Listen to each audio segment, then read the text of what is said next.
Hi, my name is Mike Greb. Today is October 14, 2021. I'm the band and orchestra teacher at Trevor Brown High School. I was asked to do a quick tutorial on how to hook up this terrific, huge trailer to these dually minibuses correctly to make sure that everyone was safe and that there are no accidents and everyone has a safe trip with these great trailers we have. Starting with the checklist on the VAPA handbook with Mr. Dan Eaton. We have a list, and even if you have experience with trailers, I strongly suggest using a checklist when hooking up a trailer. I've been trailering for over 35 years, and it's still good to have a checklist. Make sure you don't forget anything. There are quite a few steps. Starting with the trailer and tow vehicle checkoff list. Number one, examine the tow vehicle and trailer. Look for any unevenly worn tires, low tire pressure, spare tire, broken lights, broken door locks, cracked windows. Okay, look at the windows on the minibus. This is a brand new minibus, lucky us. And looking over here at the trailer, see the tires look like they have enough air, but it would be wise to check the air pressure. Look for any dry rot on the tires. Again, you wouldn't want to have a tire blow on you while you're on the freeway. Look for any dents. If I see any dents or big scratches, I would take a picture and make sure that I'm not held responsible for any dents from a previous person who's used this. Same goes for the minibus. The minibus, any dents, it'd be wise to take a picture and not be held responsible or be accused of something that was done previous. Okay, number two, check engine compartment on tow vehicle using paper towel to check the fluids level, transmission, brake level, radiator level, power steering level. I'm probably one of the very few people that actually do that. It's not a bad idea though to check the oil to make sure that you don't burn out an engine and everything is okay. One thing I did need to mention inside this vehicle, come over here, got a student helper here, we've got our spare tire and we have our bottle jack. And of course we have our tow iron in order to change the tire. You want to definitely make sure you have a spare tire and a bottle jack in case the tire did blow. Okay, number three, look for dents and mark on the tow vehicle. Number four, make a list of all broken, anything broken or take a picture. Number five, write down all dents that they are in the tow vehicle before driving. Number six, start the vehicle, write down the mileage. Okay, most schools require you do this when you get the keys from the school that you're going from, you're traveling from. Number seven, if warning light illuminates for any reason, low tire pressure, low oil pressure, etc., do not drive the vehicle. Call the bus depot. They'll repair the vehicle on site and tow vehicle for major repair.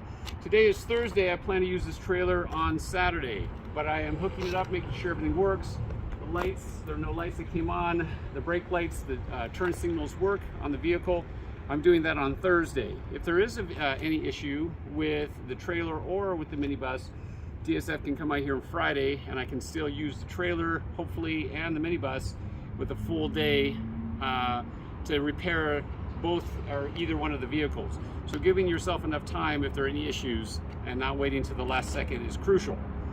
Okay, number eight, check inside the key pouch of the car to make sure all phone numbers, emergency, in case of emergency if the vehicle breaks down.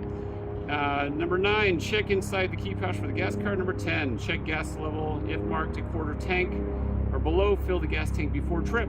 Follow procedures on gas card and use the credit card.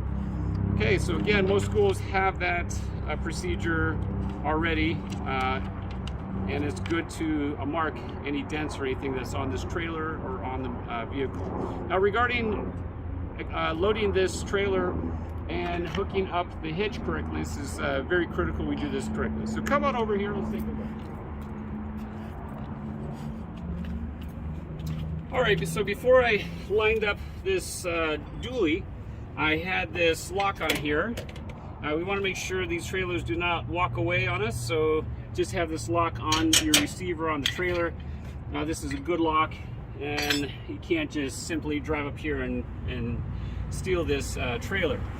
Okay, so lining up this hitch onto this receiver takes a while, so it's good to have a second person to help line this up. This newer dually has a camera which helps. By the way, we're using a dually because of the stabilization. There's no stabilizer bar here to connect to this dually to this bus, so we get a really bad sway. If you use a regular minibus or a van, you never use a van with this large trailer. There's way too much sway and it's way too big. So the dually allows for a very stable towing vehicle and allows you to drive on the freeway without a stabilizer bar. So just make sure you always check out a dually minibus when using this big trailer. Okay, so lowering this on the hitch, you simply lower it, but you've got to make sure that it's actually seated on the ball all the way. Okay, so the jack is now up, and I want to make sure that this latches all the way down. That means now that the coupler is around this 2 5/16 ball. Again, this hitch has to be 2 5/16. If this is a 2-inch ball, which is more standard, this hitch can, this receiver can actually fall right off the hitch. You hit a good bump, and it could just literally come off because the coupler is not going all the way around, or it's way too loose with a 2-inch ball. And so you want to use the 2 5/16, or this become detached, which would be horrendously bad. Okay, so number 2, lower the trailer on the hitch coupler. Examine this completely on. This is now latched. Of course, I'm going to take a pin or a lock, and I'm going to lock or pin this on here and make sure that it doesn't come undone when driving or going over any bumps. Okay, now that I've got the jack off, I want to go ahead and spend the time to go bring this all the way up. I don't have to demonstrate that, but just make sure this, you don't forget to bring this all the way up. Otherwise, you can actually obviously hit something when you're driving, and that would be catastrophic also, to have this bent or to hit something on this jack. Okay, attach electric brake harness to tow vehicle. Check that the harness is not too loose and will drag on the ground. Okay, a lot of trailer folks state that you should cross the trailer,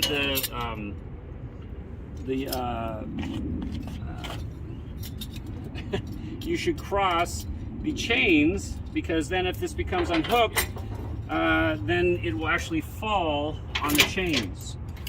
So let's go ahead and do that. I'll go ahead and cross these. Again, if for some reason you had a catastrophic failure and this trailer became unhitched, and then would have the trailer fall on the chains and not on the ground. Okay, so they are now hooked onto these rings, these D-rings, and they're not dragging on the ground. Okay, there's enough slack for us to take turns with this trailer. Okay, number 6, attach emergency brake wire to chains. Okay, so this brake wire is very important. This is this wire right here. Again, if this trailer became unhitched, it then allows this wire to pull this pin. This pin then will pull, send a signal to the battery, and the battery will then lock the brakes. So if this becomes unlatched from the tow vehicle, the trailer will brake itself and not run away at 55 miles an hour and crash into somebody or something. So you want to make sure that this emergency brake line is attached to the main vehicle. Again, here is my wire harness. Okay, I want to make sure there's not too much slack. If I go ahead and attach it right now, there's a little bit too much slack, so I'm going to wrap it around once. Obviously, I do need some slack for turning. Attaching the wire, go ahead and hook that in. Make sure this top has a little latch on it, and yank on it, make sure it doesn't pull out and that it's actually latched. Okay, so number 7, lift up and secure front trailer wheel to side of trailer. That is the jack we're talking about. Make sure that's all the way up. Number 8, check the brake lights and turning lights are working. Have a second person signal if the lights are working. Okay, let's go ahead and do that. Let me turn on the lights.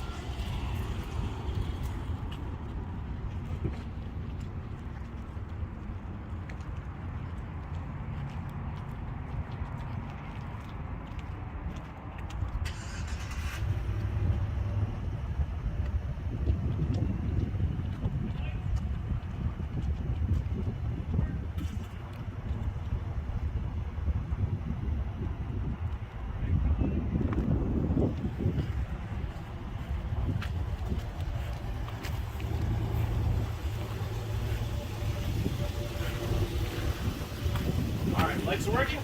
Turn signal, excellent. Okay, so now in the vehicle, we're gonna look at this brake controller. Cannot drive the trailer without the brake controller.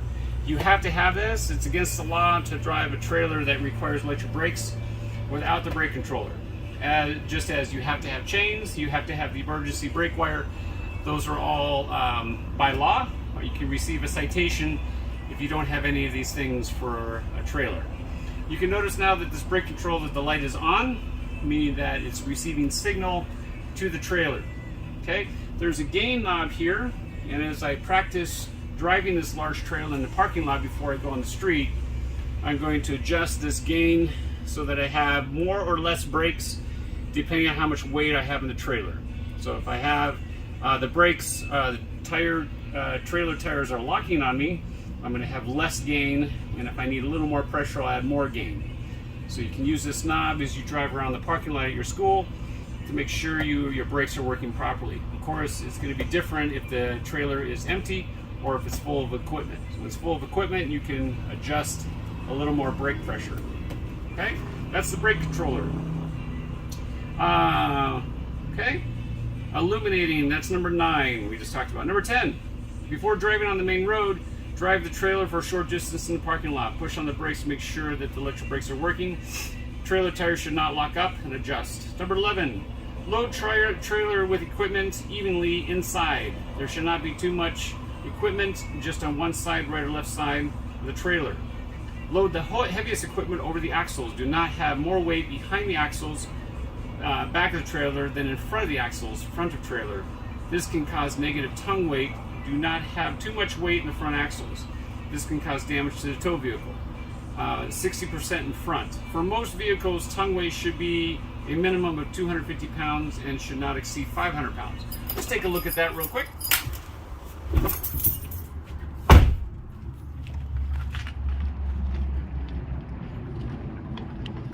Okay, so what we're talking about is here on this trailer, we have a tandem axle, and we want to have the weight of our equipment over these axles so that you maintain the amount of tongue weight in the front of the vehicle.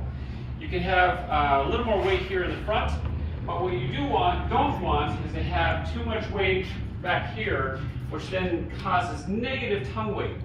We'll demonstrate what that means. Also, when you have heavy equipment, you don't want all the heavy equipment on one side or the other, because that will cause stabilization problems when you're driving. Let's take a look at what we mean by negative tongue weight. Okay, so this is the tongue of the vehicle or the trailer. If you have negative tongue weight, meaning you have too much weight on the back side of those axles, you're actually lifting up on this hitch, which means that this ball can now become unhitched. Extremely dangerous, and this whole trailer can become detached. You want to have around 300 to 500 pounds of pressure on this hitch and on this receiver that's on this vehicle. That's extremely important. So again, have positive weight and load the trailer up over the tandem axle and in the front. Okay, if you have a little bit more weight on this front end, that's better than having negative weight. So load the trailer up correctly and make sure you don't have too much weight on the other side, on the back side of the axles. Okay, I think that covers it as far as hooking up the trailer for the band directors and anyone else who's using this big trailer. It's wonderful we have this available to us. Just want to make sure everyone is safe, and thank you for your time.